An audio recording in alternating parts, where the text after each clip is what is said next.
बिस्मिल्लाहिर्रहमानिर्रहीम। Dear students, अस्सलाम वालेकुम। मैं आपका अपना सरदान स्टडी हब चैनल से आज नाइन्थ के 12 चैप्टर जो है उसके थ्योरम लेकर आपकी खिदमत में हाज़िर हुआ हूँ। अगर आप इस चैनल के ऊपर नए हैं तो काइंडली इस चैनल को सब्सक्राइब कीजिए और अपने दोस्त अहबाब के साथ शेयर कीजिए। आज हम 9th क्लास के 12वें चैप्टर के थ्योरम जो हैं, चैप्टर नंबर 12 के थ्योरम जो हैं उनको सॉल्व करते हैं। सबसे पहले जी हमारा आज का पहला थ्योरम है 12.1। थ्योरम के अंदर है कि any point on the right bisector of a line segment is equidistance from its and parts. Question के अंदर हमें कहा गया है कि अगर एक नुक्ता किसी कता खत के अमूदी नासफ पर वाक़या हो तो वो नुक्ता कता खत के सिरों से मसावी उल फासला होगा, यानी इक्वी डिस्टेंस होगा। तो हम अपने क्वेश्चन की तरफ आते हैं। देखिए, फर्स्ट ऑफ ऑल सॉल्यूशन लिखने के बाद हमने इसके मुताबिक एक डायग्राम बनानी है, फिगर बनानी है, जिसके अंदर देखिए क्या है कि एनी पॉइंट यानी कोई भी नुक्ता on right bisector of a line segment, कि आपके पास एक लाइन सेगमेंट है, अगर आप उसका बिल्कुल राइट बाइसेक्टर करें, यानी बिल्कुल उसको दो बराबर हिस्सों में तकसीम करें, तो वो जो पॉइंट होगा वो उस कता खत के उस लाइन सेगमेंट के जो एंड पॉइंट होंगे, यानी उसके जो सिरे होंगे, उनसे वो एक ही फासले पर मौजूद होगा। तो देखिए, फर्स्ट ऑफ ऑल हमने क्या करना है कि हम पहले अपनी डायग्राम की तरफ आते हैं। सबसे पहले हमने एक लाइन सेगमेंट लेना है ए और बी, और ए और बी लाइन सेगमेंट इस तरह लेना है कि हमने उसको राइट बाइसेक्टर उसका फाइंड करेंगे एल और एम, जिसने ए बी के ताकत को सी पॉइंट के ऊपर जो है वो इसको बाइसेक्ट कर दिया। अब ए सी और बी सी इक्वल हो गए हैं, तो फिर हम क्या करेंगे कि इसी एल एम के ऊपर एक पॉइंट लेंगे जिसको हमने पी कहा। ये वो पॉइंट है और हमने प्रूव क्या करना है। देखिए, मैं आपको डायग्राम के अंदर सारी बातें आपको अभी से समझा रहा हूं। हमने प्रूव क्या करना है, हमने प्रूव करना है कि जो पॉइंट पी है ये ए और बी से एक जैसे फासले के ऊपर है, यानी ए बी सेगमेंट जो है वो बी पी के इक्वल है। इस डायग्राम को याद रखिएगा। और सबसे पहले हम अब देखिए हमें क्या मालूम क्या है। हमें जो चीज़ मैंने आपको बताते चलूँ कि जो चीज़ थ्योरम के अंदर मौजूद होती है वो हमें गिवन होती है। हमें गिवन क्या था, हमें गिवन था कि एक ए बी कथा खत है। ये हमें गिवन है कि ए बी एक कथा खत है और हमने उसका एक बाइसेक्टर एल एम लिया, जिसने इसको नुक्ता सी के ऊपर दो बराबर हिस्सों में तकसीम कर दिया। ये हमारे थ्योरम के अंदर हमें गिवन था और हम इसी गिवन को जो है वो आगे करते हैं कि देखिए क्या है। मैं इंग्लिश में पढ़ता हूँ। अ लाइन एल एम कि एक हमारे पास लाइन सेगमेंट है, एल एम जो है वो क्या करता है, इंटरसेक्ट करता है। देखिए, ये मैंने पीछे आपको समझाया कि ये एल एम जो है ये एक लाइन है। इसने हमारे ए बी को, ये हमारे पास एक एल एम लाइन है, इसने ए बी लाइन सेगमेंट को किता खत को सी पॉइंट के ऊपर दो बराबर इक्वल पार्ट्स के अंदर डिवाइड कर दिया। तो इस तरह डिवाइड करता है कि जो एल एम है ये परपेंडिकुलर है ए बी के ऊपर, यानी कि जो हमारे पास लाइन एल एम है, देखिए एक और बात, लाइन एल एम के दोनों ऊपर जो निशान लगाया है उसके दोनों सिरों पे एरो हेड बनाया, किस लिए कि ये एक लाइन है, और ए बी के ऊपर जो है वो बगैर हेड के हमने निशान लगाया है। इसका मतलब है कि ये लाइन सेगमेंट है, कता खत है, इसको हम बढ़ा नहीं सकते। एल एम को हम लंबा कर सकते हैं। कैसे? एक तो एल एम जो है वो ए बी के ऊपर अमूद हो गया, परपेंडिकुलर हो गया, 90 डिग्री का जाविया बनाएगा एल एम जो है ए बी के ऊपर। ये साइन है। अगर आप यूं साइन लगाते हैं तो इस साइन का मतलब है कि ये 90 का एंगल है, अमूद है। और दूसरा, इसने इसको बाइसेक्ट करने से 90 का एंगल बना। और दूसरा हमारे पास क्या है कि जो ए सी है, ए सी सेगमेंट जो है वो लाइन सेगमेंट जो है वो बी सी के जो है वो कॉन्ग्रुएंट हैं, उसके तकरीबन ऑल अप्रोक्सीमेटली इक्वल है।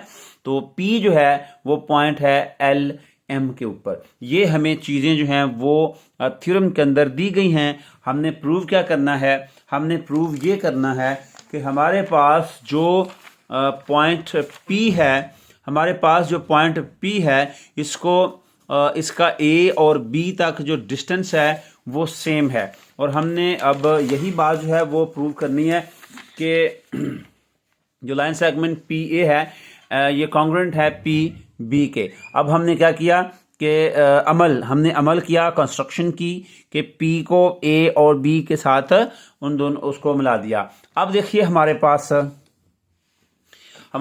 अब साबित करने के लिए अब हम इसका प्रूफ दे रहे हैं, हम इसको साबित कर रहे हैं अपने बयानात और दलाइल से हम इस बात को साबित करेंगे। हम देखिए हमारे पास अब दो राइट ट्राइंगल बन गई हैं। कौन कौन सी? एक राइट ट्राइंगल बनी है ए सी पी और दूसरी राइट एंगल ट्राइंगल बनी है बी सी और पी। अब हमने इन दोनों के अंदर जो है वो मुताबिकत तलाश करनी है कि ट्राइंगल ए सी पी और इसका क्या तल्लक है ट्राइंगल बी सी पी के। फर्स्ट ऑफ ऑल हमें गिवन के अंदर एक बात बताई गई थी कि जो ए सी और बी सी है ये दोनों आपस में इक्वल हैं, मुतमासल हैं, कॉन्ग्रुएंट हैं। तो A C congruent to B C ये हमें गिवन के अंदर था। ये हमारा पहला दलील जो है वो साबित हो गई। दूसरा अब एक एंगल बना, यहाँ पे ये भी एंगल सी है, ये भी एंगल सी है। एंगल ए सी पी कितने का था? 90 का। एंगल बी से सी पी भी कितने का है? 90 का। अगर हम ए सी पी एंगल देखें वो भी 90 का, बी सी पी एंगल देखें तो वो भी 90 का। और ये हमें कैसे पता चला? हमें ये भी गिवन के अंदर मौजूद था कि जो हमें गिवन के अंदर मौजूद था कि एल एम और ए बी जो है एक दूसरे के ऊपर परपेंडिकुलर हैं। यानी अब हमारे पास पी सी है, पी सी ए बी के ऊपर अमूद है, 90 का एंगल है। तो ईच एंगल जो सी के ऊपर बन रहा है वो 90 डिग्री का है। ये हमारी दूसरी बात जो है वो भी हमने इसकी दलील दे दी। अब तीसरी देखिए कि हमारे पास दो ट्राइंगल हैं ए सी पी और बी सी पी। मैं यहाँ पे आपकी सहूलत के लिए एक ड्रा करता हूँ डायग्राम। देखिए यूं हमने एक जो है वो साबित कर रहे हैं ए सी पी, ए सी बी और ये हमने नुक्ता पी लिया। अब देखिए कि ये 90 का एंगल था। दोनों एंगल में अगर ए से सी पी करें और बी से सी पी करें, बोथ ऑफ देम 90 एंगल, क्योंकि गिवन के अंदर हमारे पास था पी सी जो है वो ए बी के ऊपर 90 का एंगल बना रहा है, परपेंडिकुलर है। तो यहाँ पे एक और बात कि जो मेजरमेंट पी सी है, लाइन सेगमेंट पी सी है, ये इस ट्राइंगल का भी है, ट्राइंगल ए सी पी का भी ये पार्ट है और ये ट्राइंगल बी सी का भी पार्ट है। दोनों सूरतों में ये पार्ट हो गया। तो हम ये कह सकते हैं कि ये दोनों ट्राइंगल्स के अंदर कॉमन बात है कि पी सी जो है वो ट्राइंगल ए सी पी का भी पार्ट है और ट्राइंगल बी सी पी का भी पार्ट है। तो यहाँ पे अब पास्टुलेशन आई। अब यहाँ पे मौजू आया, कौन सा मौजू? SAS पास्टुलेट है, साइड, एंगल और साइड। इससे क्या मुराद है ये क्वेश्चन ख़त्म करने के बाद आपसे शेयर करता हूँ। अब देखिए कि जो ट्राइंगल ACP है और ट्राइंगल BCP है दोनों एक दूसरे के कॉन्ग्रुएंट आ गई हैं और ये SAS पास्टुलेट है, ज़िला, जाविया और ज़िला। अब दूसरे के बाद जब हमारे पास जब भी कोई दो मुतसल्लिसान जो हैं, दो ट्राइंगल जो हैं वो एक दूसरे के लिए कॉन्ग्रुएंट हो जाती हैं तो फिर उनका हर एक एंगल और उनका हर एक साइड जो है वो आपस में इक्वल हो जाती है। तो हमारे पास जो हमें मालूम प्रूव करना था, जो हमें साबित करना था कि पी ए और पी बी आपस में कॉन्ग्रुएंट हैं, अगर आप इन तीनों बातों को देखें एस एस पास्टुलेट को, तो फिर कॉरस्पॉन्डिंग साइड जो होते हैं कॉन्ग्रुएंट ट्रायंगल के वो इक्वल होते हैं जी। तो यहाँ पे हमारे पास एक मौजू आ गया है, एक पास्टुलेट आ गया है जिसको हम SAS पास्टुलेट कहते हैं। अगर हम उर्दू की बात करें तो उर्दू में सिर्फ इसके लिए जो है वो ज़्वात जे और ज़्वात का मौजू लफ्ज़ जो है मौजूआ यूज़ करते हैं। अब इससे मुराद क्या है, ये अक्सर पेपर के अंदर क्वेश्चन आता है कि SAS क्या है या ज़्वात जे ज़्वात क्या है। तो देखिए, ये S फॉर साइड यानी ज़िला, ये A फॉर ज़ाविया एंगल, और ये SB ज़िला।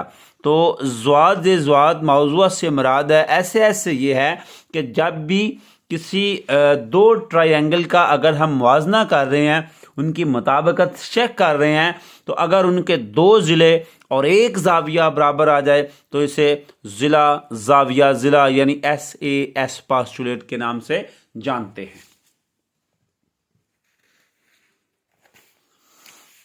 तो डियर स्टूडेंट्स, अब हम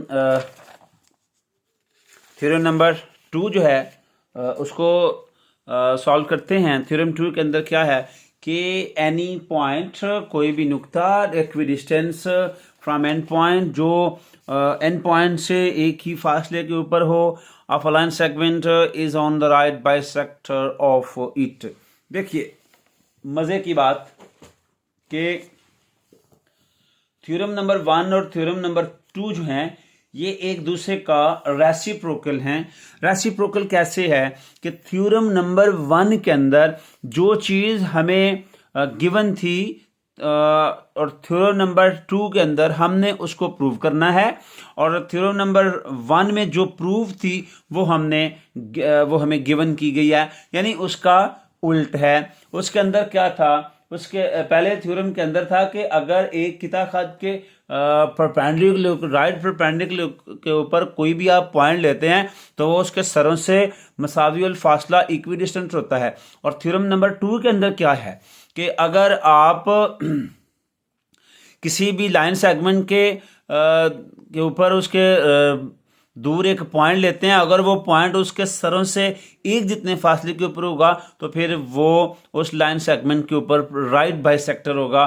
तो ये बात हमने प्रूव करनी है। फर्स्ट ऑफ ऑल हम सिंपल सी एक ट्रायंगल बनाते हैं AB और C, जिसके अंदर जो AP और BP है, ये देखिए एक डॉट दोनों में एक लाइन लगाई है। इसका मतलब है कि ये साइड जो है, ये ज़िला जो है वो इस ज़िले के इक्वल है, यानी जो मेजरमेंट AP के तहत है वो मेजरमेंट BP के तहत लाइन सेगमेंट के इक्वल हैं। हमने ये डायग्राम बना ली और फिर हम गिवन क्या है हमारे पास गिवन है कि AB जो है ये एक लाइन सेगमेंट है, इसके ऊपर हमने एक पॉइंट P लिया, ऐसे लिया इस तरह कि measurement PA is congruent to measurement PB।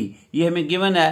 Prove हमने क्या करना है, प्रूव ये करना है कि हमारे पास जो पॉइंट P है it must be on right bisector of AB, यानी C के ऊपर P जो है ये बिल्कुल इसके राइट बाइसेक्ट करेगा, AC और BC को इक्वल कर देगा। और यही बात हमने साबित करनी है। तो कंस्ट्रक्शन करेंगे, एक ट्रायंगल बनाई और P को C के साथ इस तरह मिलाया कि ये A और B के मिड पॉइंट के अंदर ये एक पॉइंट बनेगा। अब हमारे पास यहाँ पे दो ट्रायंगल बन गई हैं। कौन सी, एक ट्रायंगल ACP और दूसरी BC और P है। तो पहली बात हम इसके दलाइल देते हैं, हम साबित करते हैं। साबित क्या करते हैं, पहली बात ही हमें पता है कि इन ट्रायंगल्स के अंदर PA और PB देखिए गिवन है, PA और PB एक दूसरे के इक्वल हैं, यानी PA और PB इक्वल हैं, तो ये हमें गिवन है। फिर दोनों ट्रायंगल के साथ में यहाँ पे एक छोटी सी जो है वो ट्रायंगल बनाता हूँ।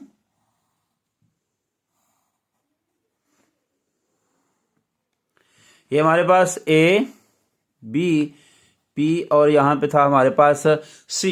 देखिए अब हमने यहाँ पे इसको साबित करना है। पहली बात तो होगी कि हमारे पास दो ट्राइंगल ए सी पी और बी सी पी, दो ट्राइंगल बनी है। यहाँ पे पी ए और पी बी, पी ए और पी बी, ये पी ए ये पी बी आपस में इक्वल है, ये हमें मालूम था, ये गिवन था। दूसरी बात, जो पी सी है ये इस ट्राइंगल का भी हिस्सा है और ये पी सी इस ट्राइंगल का भी हिस्सा है, यानी ये पी सी दोनों की एक एक साइड है, तो हम इसे कहेंगे कि कॉमन है, मुश्तरक है। और तीसरी बात, जो ए सी है ये बी सी के इक्वल है। ये हमने कंस्ट्रक्शन में क्या किया कि जब हमने ये पी से सी जो है वो लाइन ड्रा की थी, तो ये हमने इस बात का ख्याल रखा था कि ये ए बी के बिल्कुल मिड के अंदर आए, तो ये तीन चीज़ें होगी। अब देखिए हमारे पास क्या है, हमारे पास दो ट्राइंगल थी ए सी पी और बी सी पी। हमने इन दोनों ट्राइंगल की दो साइड, तीन साइड बराबर कर दी हैं, यानी तीनों ज़िले बराबर हो गए हैं। इनके तीनों ज़िले बराबर हो गए हैं, तो ये एस एस पास्टुलेट है, यानी साइड साइड एंड साइड। और एस एस पास्टुलेट क्या होता है कि जब दो ट्रायंगल्स के लिए हम उनके लिए कॉन्ग्रुएंसी तलाश कर रहे हों, अगर उन दोनों ट्रायंगल के तीनों अज़ला आपस में बराबर आ जाएं, कॉन्ग्रुएंट आ जाएं, तो फिर हम कहते हैं कि ये एस एस एस पास्टुलेट है, यानी ज़िला ज़िला ज़िला तीनों साइडें इसकी बराबर हैं। तो यहाँ पे हमारे पास क्या हुआ, अब जब ये तीनों की तीनों साइडें बराबर हैं, तो हमें पता है कि जब कॉरेस्पॉन्डिंग साइड्स बराबर होती हैं तो किसी ट्रायंगल की, तो उस ट्रायंगल के एंगल जो हैं कॉरेस्पॉन्डिंग वो भी एक दूसरे के साथ कॉन्ग्रुएंट होते हैं। तो यहाँ पे जो एंगल ए सी पी और बी सी पी है ये एक दूसरे के इक्वल हैं। तब इक्वल हो गए, अब हमें कैसे पता चलेगा कि ए सी पी और बी सी पी दोनों 90 के हैं? वो इस तरह, अब हम इस बात को प्रूव करते हैं कि देखिए ए और बी एक स्ट्रेट लाइन है और स्ट्रेट एंगल कितने का होता है, 180 का। ये हमारे पास 180 का एक एंगल बन गया। हमारे पास ये 180 का एंगल है, तो हम क्या करते हैं, measurement angle A C P और बी सी पी को ऐड करते हैं। जब हम दोनों को ऐड करेंगे तो 180 बनेगा, तो ये सप्लीमेंट्री एंगल हैं। लेकिन हमें पता है कि मेजरमेंट ए सी पी एंगल और बी सी पी एंगल दोनों बराबर हैं, अगर इक्वल हैं तो 180 का हाफ करें तो 90 आता है, ये भी 90 होगा और बी सी पी भी 90 होगा। अगर हम इक्वेशन नंबर 1 और इक्वेशन नंबर 2 जो है वहाँ से देखें, ये हमारे पास जो है वो इक्वेशन नंबर 1 थी और ये हमारे पास जो है इक्वेशन नंबर 2 थी। इन दोनों से हम ये साबित करने में कामयाब हुए कि सी के ऊपर ए की तरफ से भी 90 एंगल है और बी की तरफ से भी 90 एंगल है। अगर ये बात है तो हमने ये साबित कर दिया कि जो बी पी सी है ये ए बी के ऊपर जो है वो परपेंडिकुलर है और राइट बाइसेक्टर है, क्योंकि ए सी पी जो है वो 90 का है। और हमने ये भी कहा था कि ए सी और सी बी ये कंस्ट्रक्शन के अंदर हमने कहा था, ए सी और बी सी कंस्ट्रक्शन में कह दिया था कि बराबर हैं। अगर ये बराबर हैं तो साबित हुआ कि जो पी सी है ये ए बी का राइट बाइसेक्टर है, क्योंकि इसने ए बी को दो बराबर इक्वल पार्ट्स के अंदर डिवाइड कर दिया है। और हमने ये कह दिया कि ये जो पी सी है it is right bisector of A B. तो पॉइंट पी जो है वो उसके राइट बाइसेक्टर के बिल्कुल उस ऊपर है जी। तो अब हमारे पास थ्योरम नंबर 3 है। थ्योरम नंबर 3 के अंदर क्या है कि जो राइट बाइसेक्टर होता है, the right bisector of the sides of a triangle are concurrent, यानी कि हमारे पास जो अब का थ्योरम है ये थ्योरम नंबर 3 हमें कहता है कि जब आप किसी ट्रायंगल के यानी मुसल्लस के अज़ला को उनके अमूदी नासफ मालूम करते हैं, उसके बाइसेक्टर मालूम करते हैं, तो वो तीनों बाइसेक्टर जो हैं वो किसी एक ही नुक्ते के ऊपर मिलते हैं। तो ये बात हमने साबित करनी है। सबसे पहले हम एक ट्रायंगल लेते हैं जिसको हम ए बी और सी कहेंगे। इस ट्रायंगल के अंदर ए बी एक साइड है, बी सी ट्रायंगल की दूसरी साइड है और ए सी इसकी तीसरी साइड है। हमें गिवन है, सिर्फ हमें इसमें गिवन है कि हमारे पास एक ट्रायंगल ए बी सी जो है वो मौजूद है, ये हमें गिवन है। यहाँ पे हमने प्रूव करना है इसे थ्योरम के अंदर प्रूव क्या करना है कि right bisector of A B, यानी ए बी, बी सी और ए सी, इन तीनों के जो बाइसेक्टर हैं वो एक ही पॉइंट के ऊपर मिलेंगे। अगर हम इसको आगे बढ़ाएं, इसको भी बढ़ाएं और इसका बाइसेक्टर देखें तो तीनों किसी एक पॉइंट के ऊपर मिलते हुए नजर आएंगे, किसी एक पॉइंट के ऊपर। ये बात हमने साबित करनी है। हमने क्या करना है कि अमल के अंदर हम क्या करेंगे, कंस्ट्रक्शन के अंदर हम क्या करेंगे कि ए बी का बाइसेक्टर लेंगे और बी सी का बाइसेक्टर लेंगे। सिर्फ दो का ले लेंगे तो तीसरी हम साबित कर लेंगे कि ड्रा करना है राइट बाइसेक्टर ए बी का और right bisector of B C का। इनको इस तरह आगे बढ़ाना है, यहाँ से भी और यहाँ से भी, कि ये जिस पॉइंट के ऊपर इकट्ठे होते हैं ओ के ऊपर, उस पॉइंट ओ को तीनों जो साइड्स हैं इसके ए बी और सी, तीनों कॉर्नर के साथ ओ को बी से, ए से और सी से तीनों कॉर्नर के साथ मिला दिया। अब हमारे पास जो है वो हम इसको अब साबित करते हैं। देखिए हमारे पास क्या है, अब हम स्टेटमेंट और अपने बयानात देंगे। हमारे पास पहली स्टेटमेंट क्या है, हमारे पास पहली स्टेटमेंट है कि जो मेजरमेंट ओ ए है और ओ बी है ये एक दूसरे के कॉन्ग्रुएंट हैं। क्यों? क्योंकि ईच दोनों के दोनों जो हैं ओ ए और ओ बी, देखिए ओ ए और ओ बी, अगर आप थ्योरम नंबर 1 की तरफ आएँ, देखिए मैं इसको थ्योरम नंबर 1 की तरफ के ऊपर करना चाहता हूँ, बाकी ट्रायंगल आप भूल जाएं। ये देखिए ए बी एक लाइन सेगमेंट था और उसके ऊपर हमने एक पॉइंट पी लिया और ये जो पॉइंट अब हमने ओ ले लिया, बिल्कुल राइट बाइसेक्टर के ऊपर ले लिया। और राइट बाइसेक्टर के ऊपर कोई भी पॉइंट होता है वो उसके कॉर्नर से इक्वी डिस्टेंस होता है। तो हमने क्या दिया कि ओ ए और ओ बी जो है, ये पहली बात हो गई, ये साबित होगी, पहली बात हमने इसको देख लिया। फिर अब आगे आते हैं, दूसरा देखिए, अब मैं बिल्कुल इसको दोबारा जो है वो उसी थ्योरम की तरह के ऊपर करना चाहता हूँ। फिर हमने क्या किया था कि बी सी का एक बाइसेक्टर लिया था ओ, और हम जानते हैं अकॉर्डिंग टू थ्योरम नंबर 1 के अंदर हमने ये पढ़ा था कि जब आप किसी लाइन सेगमेंट का राइट बाइसेक्टर लेते हैं तो उस राइट बाइसेक्टर के ऊपर कोई भी पॉइंट ले लें तो वो इक्वी डिस्टेंस होगा उसकी साइड से, यानी हमारे पास ओ बी और ओ सी जो हैं एक दूसरे के इक्वल हैं। तो देखिए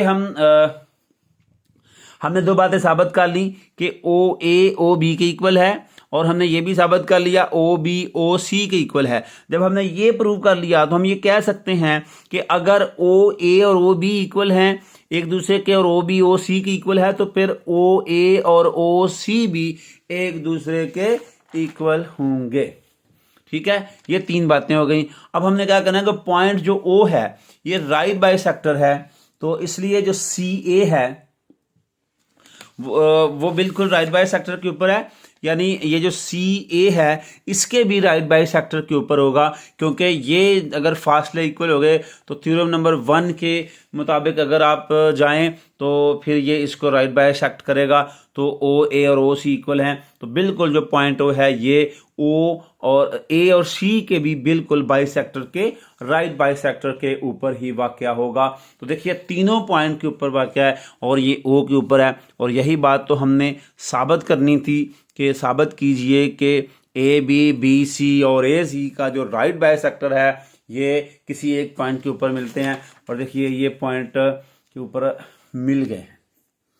तो point O is on the right bisector है of A B and B C. तो कंस्ट्रक्शन के अंदर हमने ये किया था, तो हम ये कह सकते हैं कि right bisector of 3 sides of a triangle जो है वो कॉन्ग्रुएंट होता है एट ओ के ऊपर ही वो मिलेगा। बड़ा ये आसान थ्योरम है, बहुत ही आसान थ्योरम है ये।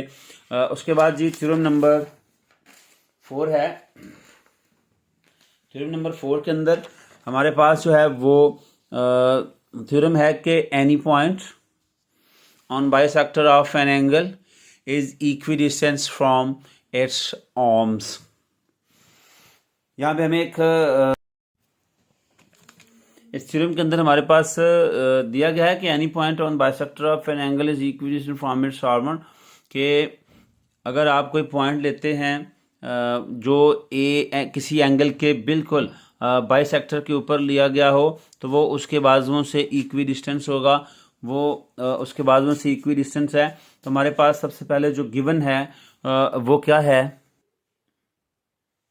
हमें गिवन है कि पॉइंट है पी जो किसी ओ एम श्वा के ऊपर है, तो ये बाई सेक्टर करेगा एंगल ए ओ और बी को। हमने ये बात अब साबित करनी है, ये हमें गिवन है, साबित क्या करना है कि जो पी क्यू है ये इक्वल है पी आर के, और ये दोनों जो हैं वो ओ ए और ओ बी के ऊपर वाक़या हैं और ये पी से एक जैसे फासले के ऊपर मौजूद हैं। अब हम कंस्ट्रक्शन करेंगे कि हमने तो कंस्ट्रक्शन में क्या करना है कि पी आर जो है, पी आर सेगमेंट जो है इसको आप ओ ए के ऊपर राइट बाइसेक्ट करेंगे और ओ बी के ऊपर राइट बाइसेक्ट करेंगे पी क्यू की शक्ल में, यानी दोनों जो हैं एक दूसरे के ऊपर पी आर जो है ये ए बी के ऊपर 90 डिग्री का एंगल बनाएगा और उसको ठीक दो हिस्सों में डिवाइड करेगा,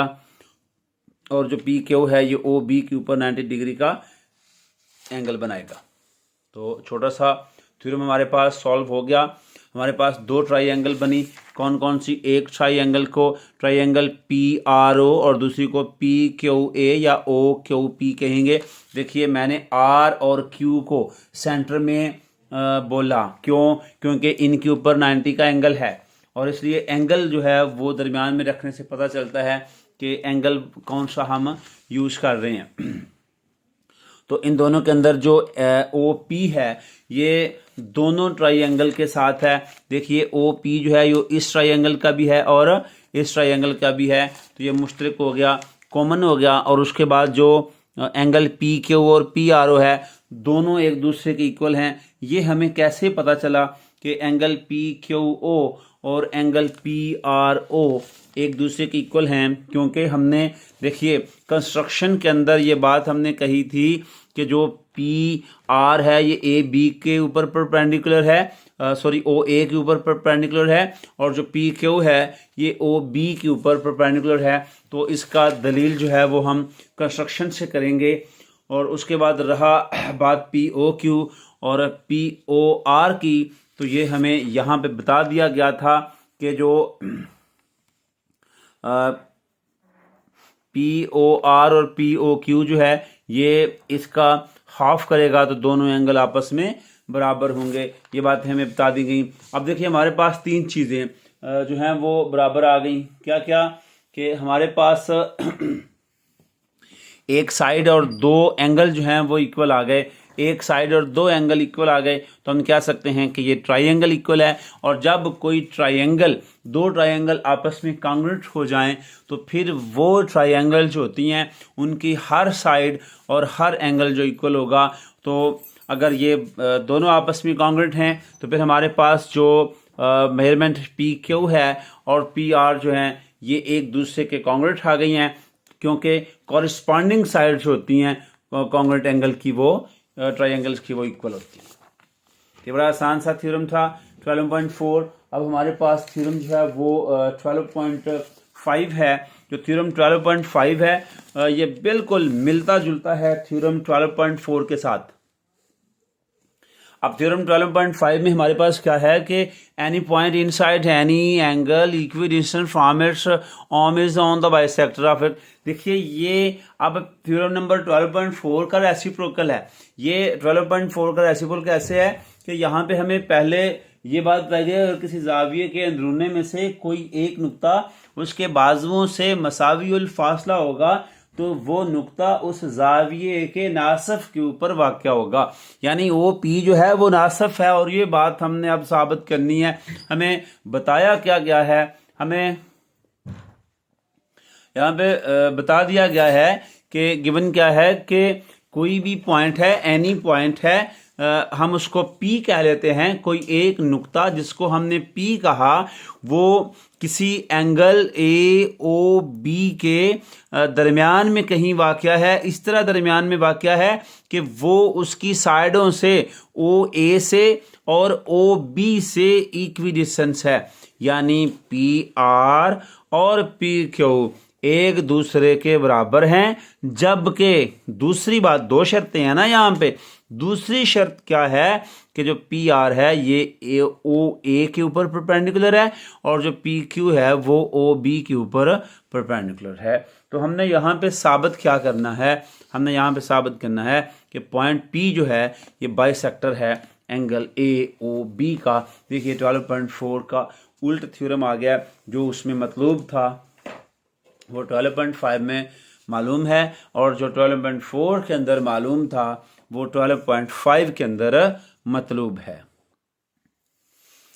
हमने कंस्ट्रक्शन में क्या किया कि P को O के साथ मिला लिया।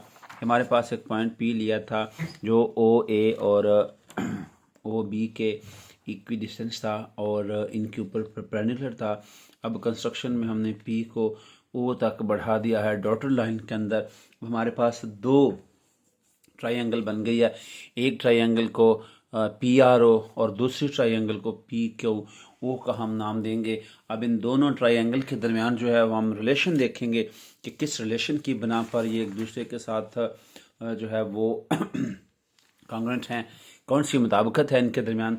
तो फर्स्ट ऑफ ऑल हमें जो चीज़ गिवन थी वो क्या था, गिवन ये था कि हमारे पास जो है वो एंगल पी क्यू ओ और एंगल पी आर ओ जो हैं वो एक दूसरे के इक्वल हैं। क्यों इक्वल थे, क्यों इक्वल थे कि यहाँ पर भी 90 का एंगल हमने बनाया था और क्यू के ऊपर भी 90 का एंगल हमने बनाया था।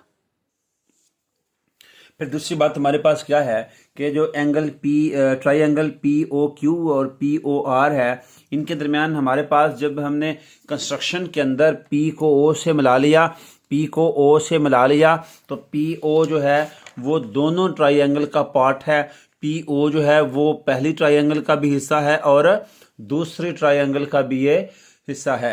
तो ये दोनों के अंदर मौजूद है, तो ये कॉमन हो गई। और तीसरी बात जो पी क्यू और पी आर हैं, देखिए पी क्यू और पी आर ये गिवन के अंदर था कि पी क्यू और पी आर एक दूसरे के इक्वल हैं। तो हमारे पास देखिए अब तीन चीजें, एक ट्रायंगल की तीन चीजें आपस में बराबर हो गई।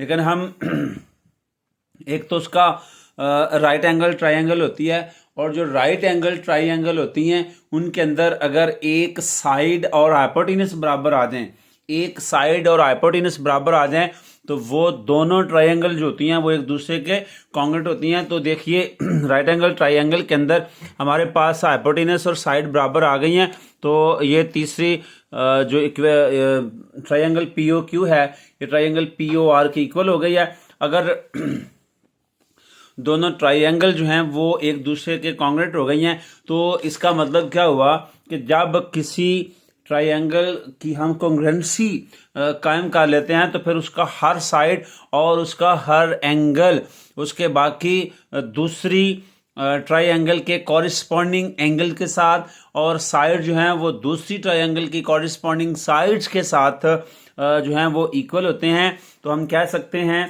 कि जो एंगल पी ओ क्यू है और एंगल पी ओ आर है ये एक दूसरे के इक्वल हैं। तो फिर अगर ये एंगल इक्वल हैं तो पी जो है वो वाकई इसके राइट बाइसेक्टर के ऊपर मौजूद होगा।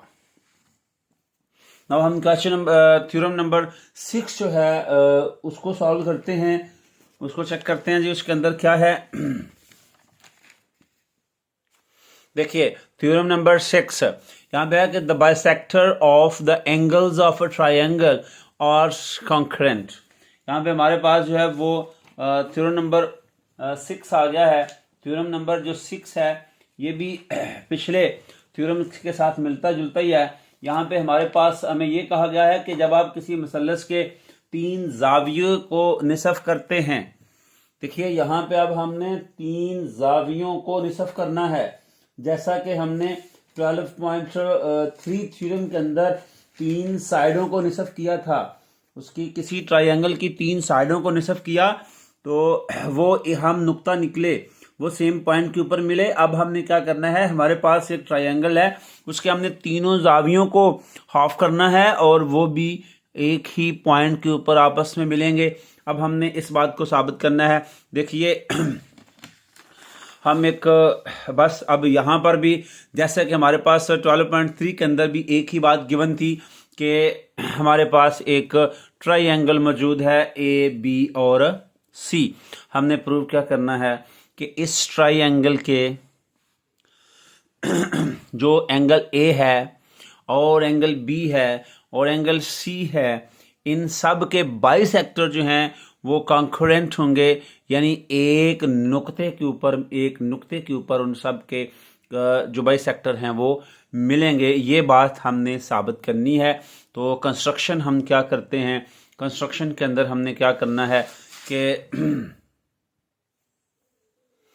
कंस्ट्रक्शन के अंदर हमने क्या करना है कि एंगल बाइसेक्टर लेना है एंगल बी का और बाइसेक्टर लेना है एंगल सी का, और दोनों को आगे बढ़ाते जाना है जब तक कि किसी एक पॉइंट के ऊपर मिलेंगे। और जब ये इस पॉइंट के ऊपर ये मिलेंगे, फिर यहाँ पे अब हमने क्या करना है कि इस पॉइंट का नाम हमने कॉन्करेंट पॉइंट का नाम हमने आई रखा, और आई से हमने क्या करना है, आई से ई के ऊपर, आई से ओ और आई से एफ डी और एफ, ये तीन हमने राइट बाइसेक्टर जो हैं वो यहाँ से यानी परपेंडिकुलर यहाँ पे गिराने हैं। किसके ऊपर, आई से ए सी के ऊपर, आई से ए बी के ऊपर और आई से बी सी के ऊपर। और इनने इन तीनों साइडों को ए बी सी और ए सी को 3 पॉइंट एफ डी ई के ऊपर जो है ये करेगा। और ये 3 साइडें हमारे पास जो है वो बन गई हैं। यहाँ पे अब हम फिर जो है वो अपने पिछले थ्योरम जो हैं उनको याद करके इस थ्योरम को कंप्लीट करेंगे। हमारे पास आई डी और आई एफ, देखिए आई डी और आई एफ ये दोनों आपस में बराबर हैं। कैसे? अगर आप अपने पिछले थ्योरम की तरफ जाएं 1 और 2, 12.1 और 12.2 थ्योरम, दोनों में हमने क्या कहा था कि अगर कोई पॉइंट किसी नुक्ते के राइट बाइसेक्टर के ऊपर हो तो वो इक्वी डिस्टेंस होता है उसकी साइड से। तो ये इसलिए दोनों आपस में इक्वल हो गए, यानी कि any point on bisector of an angle is equidistant from its arm. अभी हमने ये 12.5 थ्योरम जो है उसके अंदर पढ़ा था। और जब देखिए पहली बात हमारे पास हो गई, हमने कहा कि जो आई डी और आई एफ हैं, अगर ये किसी एंगल के बाइसेक्टर के ऊपर वाक़या हों तो ये इक्विडिस्टेंस होंगे। तो ऐसे ही आई डी आई ई के इक्वल होगा, और ऐसे ही जब आई डी आई ई की इक्वल है तो फिर आई ई जो है वो आई एफ के भी इक्वल होगा। तो तीनों देखो एक दूसरे से ई जो है वो प्रूव हो गया कि जब आई डी आई एफ के इक्वल है और आई डी आई ई के इक्वल है तो फिर आई एफ और आई डी जो है ये दोनों भी आपस में एक दूसरे के इक्वल हो सकते हैं। तो पॉइंट आई जो है ये ऑन बाइसेक्टर ऑफ एंगल ए है, यानी पॉइंट आई जो है ये एंगल ए का भी बाइसेक्टर है, और ऐसे ही ये जो पॉइंट आई है ये बिल्कुल on the bisector of angle A B and C and so B C and A. और ये हमने कंस्ट्रक्शन के अंदर भी यहाँ पे ये साबित कर लिया था तीनों बातें। और देखिए जब ये तीनों बातें प्रूव हो गई हैं तो हम कह सकते हैं कि जो बाइसेक्टर होते हैं किसी भी ट्राइंगल के तीनों एंगल्स के वो कॉन्करेंट होते हैं। तो ये हमने जो है वो प्रूव कर लिया है। उम्मीद करता हूँ कि आपको इन थ्योरम की जो है वो समझ आ गई होगी। अगर आपको किसी बात की कोई समझ चाहिए, कोई नहीं समझ आती, तो आप लोग कमेंट सेक्शन के अंदर पूछ सकते हैं। अल्लाह हाफिज़।